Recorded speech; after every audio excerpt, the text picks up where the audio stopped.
नमस्कार। आज बात करते हैं भारत के दिल यानी मध्य प्रदेश की। हाल ही में इसका नक्शा थोड़ा बदल गया है, थोड़ा उलझ गया है और आज हम इसी गुत्थी को सुलझाने वाले हैं। हुआ ये कि 2023 में राज्य सरकार ने 3 नए जिले बना दिए। अब इसका असर क्या हुआ?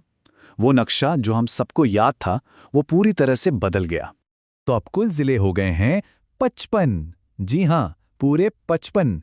अब जाहिर सी बात है, सवाल तो मन में आएगा ही कि भाई इतने सारे नाम, इतनी सारी जगहें कोई याद कैसे रखें। तो आज इसी मुश्किल को आसान बनाने वाले हैं। चलिए मिलकर इस पहेली को सुलझाते हैं। तो ठीक है, प्लान क्या है? देखिए, हम एक बहुत ही सिंपल सी स्ट्रैटेजी अपनाएंगे। इस पूरे बड़े से नक्शे को हम छोटे छोटे मैनेजेबल टुकड़ों में तोड़ लेंगे। और कैसे तोड़ेंगे? संभागों के हिसाब से। मतलब किस संभाग में कितने जिले हैं, बस इसी आधार पर। तो शुरुआत करते हैं सबसे आसान से। सबसे पहले हम उन 3 संभागों को देखेंगे जिनमें सिर्फ 3-3 जिले हैं। सिंपल। तो लिस्ट में सबसे पहला नाम है चंबल संभाग का। ये मिलेगा मध्य प्रदेश के बिल्कुल उत्तरी सिरे पर, एकदम टॉप पर। और इसके 3 जिले हैं भिंड, मुरैना और श्योपुर। अब यहाँ एक बहुत ही दिलचस्प बात है। चंबल संभाग की जो लोकेशन है ना, वो बड़ी स्ट्रेटेजिक है। इसका जो मुरैना जिला है वो एक साथ 2-2 राज्यों को छूता है, उत्तर प्रदेश और राजस्थान। चलिए अब उत्तर से सीधा छलांग लगाते हैं दक्षिण की ओर, नक्शे में नीचे की तरफ। यहां है हमारा दूसरा 3 जिलों वाला संभाग, नर्मदापुरम। इसके जिले हैं बैतूल, नर्मदापुरम और हरदा। तो देखिए कितनी बढ़िया बात है। बस इस छोटे से ग्रुप को याद करते ही हमने मध्य प्रदेश के उत्तरी और दक्षिणी दोनों कोनों को कवर कर लिया। और अब बारी है तीसरे और आखिरी 3 जिलों वाले संभाग की। ये है शहडोल, जो राज्य के पूर्वी हिस्से में पड़ता है। और यहाँ एक मजेदार ट्रिक है याद रखने की। कभी-कभी ना जिलों के आकार में ही कोई कहानी छुपी होती है। जैसे शहडोल जिले को ध्यान से देखिए, इसका आकार थोड़ा-थोड़ा जूते जैसा लगता है ना कमाल की बात? तो ठीक है, 3-3 वाले तो हो गए। अब लेवल थोड़ा बढ़ाते हैं। अब हम उन संभागों को देखेंगे जिनमें 5 या 6 जिले हैं। तो 5 जिलों वाले हमारे पास 2 संभाग हैं। एक है ग्वालियर और दूसरा राजधानी भोपाल। अब इनको याद रखने का सबसे अच्छा तरीका है इनकी लोकेशन और इनके आकार। जैसे शिवपुरी को देखिए, ये मध्य प्रदेश की गर्दन जैसा लगता है। और भोपाल, वो तो राज्य का दिल है ही, और इसका आकार भी कुछ वैसा ही है। इससे इन्हें नक्शे पर ढूंढना बहुत आसान हो जाता है। चलिए अब बात करते हैं 6 जिलों वाले संभागों की।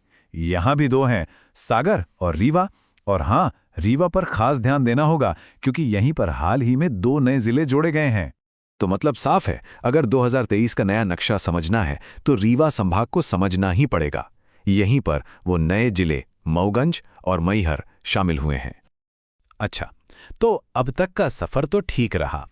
अब आती है असली चुनौती, यानी कि 3 सबसे बड़े संभाग। चलिए एक एक करके इनसे भी निपटते हैं। तो इन दिग्गजों में पहला है उज्जैन संभाग। ये उत्तर पश्चिम में है और इसमें है पूरे 7 जिले। उज्जैन के बाद नंबर आता है इंदौर संभाग का। ये दक्षिण पश्चिम में है और इसमें उज्जैन से एक ज्यादा यानी 8 जिले हैं। और अब सबसे बड़ा खिलाड़ी, ये है जबलपुर संभाग। इसमें है पूरे 9 जिले। 9। तो ये हैं हमारे 3 जायंट्स, उज्जैन 7 जिलों के साथ, इंदौर 8 के साथ और सबसे बड़ा जबलपुर 9 जिलों के साथ। और हाँ, ये भी याद रखना जरूरी है कि जबलपुर सिर्फ जिलों की संख्या में ही नहीं बल्कि क्षेत्रफल में भी सबसे बड़ा है। और जो तीसरा नया जिला बना है पांडुरना, वो भी इसी संभाग का हिस्सा है। तो लीजिए, पूरा नक्शा हमने एक तरह से डिकोड कर लिया है। लेकिन सवाल ये है कि ये सब जानने का फायदा क्या है? ये जानकारी इतनी जरूरी क्यों है? देखिए, ये सिर्फ नक्शे पर लकीरें खींचने या जिले रटने का खेल नहीं है। इस जानकारी से ना बहुत सारी चीजें आपस में जुड़ जाती हैं।